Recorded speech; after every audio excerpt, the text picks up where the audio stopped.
Good morning students. நாம இப்போ பார்க்க போகிறது chapter 8 statistics. Statistics வந்து உங்களுக்கு 8th 7th இருந்தே உங்களுக்கு இன்ட்ரோ듀ஸ் பண்ணியிருப்பாங்க. ஓகேவா? ஸ்டாட்டிஸ்டிக்ஸில் வந்து நம்ம என்னென்ன பார்த்துருப்போம் இதுக்கு முன்னாடினா ஆவரேஜ் பார்த்துருப்போம் இல்லைங்களா? ஸோ டேட்டா எப்படி கொடுத்தா வந்து அதை வந்து அலாட் பண்ணுறது, எப்படி வந்து டேபிள் காலமாக கன்வெர்ட் பண்ணுறது, இதெல்லாம் நம்ம 8th ஸ்டாண்டர்டில் பார்த்துருப்போம். ஸோ இந்த சாப்டரில் என்ன பார்க்க போகிறோம் அப்படின்னா to recall different type of averages known already நமக்கு ஆவரேஜ்னால் என்னன்னு தெரியும், அதில் different types வந்து என்னென்ன இருக்குன்னு பார்க்க போகிறோம். to recall the methods of computing the mean median mode for ungrouped data. ungrouped dataனா single data மட்டும் கொடுத்துருப்பாங்க. ஓகேவா? ஸோ அதுக்கு எப்படி mean median mode find out பண்ணுறதுன்னு பார்க்க போகிறோம். Third point is to compute the mean median and mode for the grouped data. grouped dataனா some datas வந்து ஒரு 2 நம்பருக்குள்ளே அடக்கியிருப்பாங்க. ஸோ அது வந்து grouped data அப்படின்னு சொல்லுவோம். ஸோ நம்ம சம் பார்க்கும்போது நான் உங்களுக்கு சொல்கிறேன். ஸோ ஃபஸ்ட்டு வந்து நம்ம பார்க்க போகிறது இதில் வந்து உங்களுக்கு என்ன கொடுத்துருக்காங்கன்னா டேட்டாஸ் எப்படி வந்து இந்த மாதிரி டேட்டாஸ் கொடுத்தாங்கன்னா அது எப்படி டேப்லெட் காலமாக கன்வெர்ட் பண்ணுறதுன்றதை பார்ப்போம். ஸோ ஃபஸ்ட்டு வந்து மார்க்ஸ் எவ்வளோ இந்த 25லேருந்து 30க்குள்ளே எவ்வளோ டேட்டாஸ் இருக்குன்றது சொல்லியிருக்காங்க.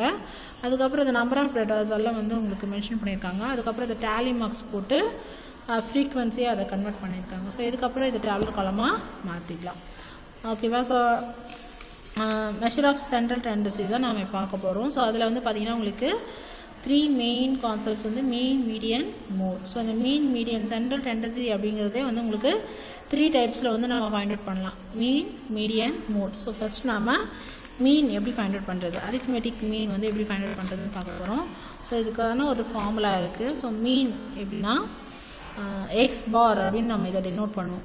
மீனை வந்து எந்த சிம்பிளில் நம்ம மென்ஷன் பண்ணுவோம் அப்படின்னா X bar equal sum of all observations. அதாவது கொடுத்துருக்க அப்சர்வேஷன்ஸ் எல்லாத்தையும் நம்ம ஆட் பண்ணிக்கணும். ஆட் பண்ணி நம்பர் ஆஃப் அப்சர்வேஷன்ஸ், எத்தனை அப்சர்வேஷன் ஒரு 10 இருக்குன்னா 10ஆல் டிவைட் பண்ணிட்டீங்கன்னா அதுதான் வந்து மீன். ஓகே, ஸோ இதுதான் வந்து மீன் ஃபைண்ட் அவுட் பண்ணுறதுக்கான ஃபார்முலா.